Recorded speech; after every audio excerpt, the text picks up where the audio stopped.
కానీ ఆ రోజు ఈ రోజు కూడా చంద్రబాబు నాయుడు గారు కూడా బీసీలకు ఎప్పుడు అండగా ఉంటారు. ఈ రోజు రాప్తాడు నియోజకవర్గంలోనే చూసుకుంటే బీసీల మీద కూడా ఎంతో మంది మీద ఈ ప్రభుత్వం వచ్చిన తర్వాత నా మీదే 12 కేసులు ఉన్నాయి. ఆ విధంగా దాదాపు బీసీలు గాని, ఎస్సీలు గాని, ఎస్టీలు గాని, మైనార్టీల మీద ఒక్కొక్కరి మీద 10, 15 దాదాపు 3000 పైన రాప్తాడు నియోజకవర్గంలోనే కార్యకర్తల మీద కూడా కేసులు పెట్టిన ప్రభుత్వం వైఎస్ఆర్ ప్రభుత్వం అని కూడా మనం చెప్పుకోవచ్చు. ఏ రకంగా చూసినా బీసీలకు అన్యాయమే గాని ఇంతవరకు న్యాయం జరిగిన పాపాన్ని అయితే పోలేదు. కానీ ప్రాజెక్టులు కూడా పూర్తి చేయలేని పరిస్థితి ఈ వైఎస్ఆర్ ప్రభుత్వం ఉందన్నారు. పేరూరు ప్రాజెక్టు ఇంటి పోయిన తర్వాత ఎమ్మెల్యే ఆ రోజేమో ఎమ్మెల్యే కాకముందు ప్రాజెక్ట్ ని పూర్తి చేసి ఈ ప్రాంతం అంతా నీళ్లు ఇస్తానని చెప్పిన ఎమ్మెల్యే కనీసం ఆయన ఇంటికి వాళ్ళ అన్నదమ్ముల దాచుకోవడం తప్ప కనీసం రైతుల గురించి కానీ ఈ నియోజకవర్గం ప్రజల గురించి కూడా పట్టించుకున్న పాపాన్ని కూడా పోలేదని కూడా మనం గుర్తించాలి. అది ఏ రైతుని చూసినా కళ్ళమ్మటి నీళ్ళు తప్ప ఈ రోజు ఎంత బాధపడుతున్నారు, భార్య భర్తలు ఆత్మహత్యలు చేసుకునే పరిస్థితి ఈ రాప్తాడు ఎమ్మెల్యే కూడా తీసుకొచ్చినారు కూడా చెప్పొచ్చు. పెద్ద పుటంగలాగా అక్కడ పోయి గేట్లు ఎత్తకపోయారు. ఆ గేట్లు కూడా రివర్స్ గేట్ ఎత్తడం, ఆ గేట్లన్నీ ఇరిగిపోయిన తర్వాత మొత్తం నీళ్ళన్నీ కూడా నేలపాలు అయిపోయినాయి. ఎక్కడ చూసినా ఈ రోజు కూడా లీకేజ్ అవుతుంది. అయ్యే ఇరిగేషన్ ఆఫీసర్లు ఉన్నారు, డిపార్ట్మెంటల్ ఉన్నారు, వాళ్ళన్న కనీసం పట్టించుకొని ఆ గేట్లు రిపేర్ చేసింటే ఈ రోజు రైతన్నులందరూ కూడా ఆనందంగా ఉండాలి, గ్రౌండ్ వాటర్ కూడా పెరుగు. మన ప్రకాష్ రెడ్డి ఏమో చెప్తా అంటాడు, నేను రైతులంటే నాకు అదంట ఇదంట అని తోపులని. మన ఆ తోపని కనీసం ఆ గేట్ ను రిపేర్ చేసింటే ఈ రోజు రైతులు ఆనందంగా ఉండేరు. ఆ పని చేయలేదు. ఇంకా పెద్దగా అన్ని అబద్ధాలు చెప్పంటే నేను 1,00,000 ఎకరాలకు నీళ్ళు ఇస్తా, నేను పిల్ల కాలువ తోలలేదు, వాళ్ళ నాయన కాలువ తోలలేదు. వాళ్ళ నాయన కాలువ తోలుకొని డబ్బులన్నీ సంపాదించుకున్నాడు కానీ పిల్ల కాలువలు తవ్వి ఏ రైతుకు కూడా నీళ్లు ఇవ్వలేదని కూడా చెప్పుకోవచ్చు. అంటే ప్రకాష్ రెడ్డిని ఓడించడానికి మేము సైతం అంటారు. అదే ప్రకాష్ రెడ్డి దందాలు చేసిన దానికి జైలుకు పంపించడానికి కూడా మేము సిద్ధమని ప్రత్యేకంగా మా రైతులు గాని తెలుగుదేశం నాయకులందరూ కూడా అంటున్నారు. అదే కాకుండా రాక్రీ సంస్థ పెట్టి దాని ద్వారా దాదాపు 200 కోట్ల రూపాయలు ఈ రోజు దందా చేసినది కూడా ప్రతి ఒక్కరికి కూడా తెలుసు. ఇలాంటివన్నీ కూడా చేసి వాళ్ళు చేసిన తప్పులు ఎత్తి చూపిస్తే దాన్ని వక్రీకరించి అది మేము చేసినట్లు సృష్టించే నాయకుడు ఆయన ప్రకాష్ రెడ్డి అని కూడా మనం చెప్పుకోవచ్చు. ఏది ఏమైనా ప్రకాష్ రెడ్డి కూడా పొద్దు మునిగిపోయింది.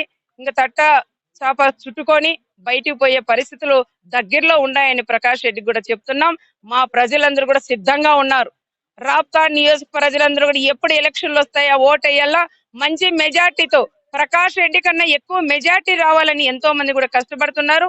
మంచి మెజార్టీతో కూడా ఇక్కడ మేము గెలుస్తామని కూడా చెప్తున్నాం. ఏదో సిద్ధం అని పెద్ద పెద్ద ఇవన్నీ బోర్డింగ్స్ అని పెట్టారు. ఎక్కడ ఇవి ఎవరు డబ్బులని మేము కూడా చూసి ఎమ్మెల్యేలు వాళ్ళు త్యాగం చేసినారు, ఎవరి జేబుల్లో పీక్కుండే వాళ్ళే గానీ వీళ్ళ జేబుల్లో బాగా పెట్టినారు అనుకున్నాం. కాదంట, గవర్నమెంట్ ఒక సపరేట్ జీవో ఇచ్చి దానికంటూ కొంచెం బడ్జెట్ శాంక్షన్ చేసి సిద్ధం బోర్డింగ్స్ కూడా పెద్ద పెద్ద పెట్టి ఇది ఎక్కడ న్యాయం అండి? కనీసం ఎంతో మంది ఇబ్బంది పడుతున్న పేద ప్రజలు వాళ్ళందరికీ ఏదైనా న్యాయం చేయమంటే చేయకోకుండా సిద్ధం అని బోర్డింగ్స్ పెట్టించుకొని సీఎం ఎంత దుర్మార్గుడో ఒక్కసారి కూడా ఆలోచన చేయాల. జాకీ పారిపోయింది, ఆ జాకీ ఇప్పించేదానికి నువ్వు సిద్ధంగా ఉన్నావా జగన్ రెడ్డి? మరి నేను వస్తా, నువ్వు మీటింగ్ పెట్టండి, నేనే వస్తా. మరి ఇక్కడ నువ్వు 15 కోట్లని ఎమ్మెల్యే డిమాండ్ చేయడం వల్ల జాకీ పోయింది. దాదాపు 6,000 మందికి ఉద్యోగ అవకాశాలు కలిగేది, అవి కూడా లేకుండా చేశారు మీ తోపు ఎమ్మెల్యే. అవన్నీ కూడా మీరు చూసుకోవాలా. అది సిద్ధం ఇది సిద్ధం అని. ఏది ఏమైనా కేవలంగా 3 నెలలు మాత్రమే ఉంది. మా నాయకుడు చంద్రబాబు నాయుడు గారు జగన్మోహన్ రెడ్డిని జైలుకు పంపించడానికి మేము సిద్ధంగా ఉన్నామని ప్రత్యేకంగా నేను జగన్ రెడ్డికి కూడా మేము చెప్తున్నాం. ఎంతో మంది ఐఏఎస్ ఆఫీసర్లతో మొదలుకొని అందరినీ కూడా ఈరోజు సస్పెండ్ అయినారు, వాళ్ళ ఉద్యోగాలు పోయినాయి, వాళ్ళు కాపాడే పరిస్థితులను లేవు. నీ నుంచి నువ్వేదో కాపాడుతా పెద్ద తోపు పెద్ద అయ్యప్పని జగన్ రెడ్డిని నమ్ముకున్న దానికి ఈ రోజు ఎస్ఐలు మొదలుకొని కానిస్టేబుల్ నుంచి ఎస్పీ దాకా ఈ రోజు సస్పెండ్ అయినారు. అయ్యా ఇలాంటి వాళ్ళనే మీరు ఐఏఎస్ చదివింది వీళ్ళ కోసమా? కనీసం వీళ్ళు మిమ్మల్ని అడ్డం పెట్టుకొని వీళ్ళు చేశారు. మీ ఉద్యోగాలు ఎవరు కూడా కాపాడే పరిస్థితి ఈ రోజు వైఎస్ఆర్ ప్రభుత్వం కూడా లేదు. కనుక దయచేసి నేను ఒకటే చెప్తున్నా, నా నియోజకవర్గం గాని ఎక్కడైనా సరే ఐఏఎస్ ఆఫీసర్లు గాని అదేవిధంగా రెవెన్యూ వాళ్ళు గాని పోలీస్ డిపార్ట్మెంట్ గాని ఎవరైనా సరే మా కార్యకర్తలను ఇబ్బంది పెడితే మీరు కూడా అదే పరిస్థితులు కూడా వస్తాయని ప్రత్యేకంగా వాళ్ళకి కూడా నేను చెప్తున్నాం. 24 ఏప్రిల్లో మంచి మెజార్టీతో రాప్తాడ్ ఎమ్మెల్యేగా నేను గెలుస్తాం. శ్రీరామ్ బాబు అంటాడు. అనంతపురం జిల్లాలో 14 నియోజకవర్గాలలో తెలుగుదేశం జెండాలు ఎగరేస్తాం. చంద్రబాబు నాయుడు గారు సీఎం అవడం ఖాయం. అయిన తర్వాత అందరికీ కూడా మేము న్యాయం చేస్తామని మరొకసారి తెలియజేసుకుంటూ సెలవు.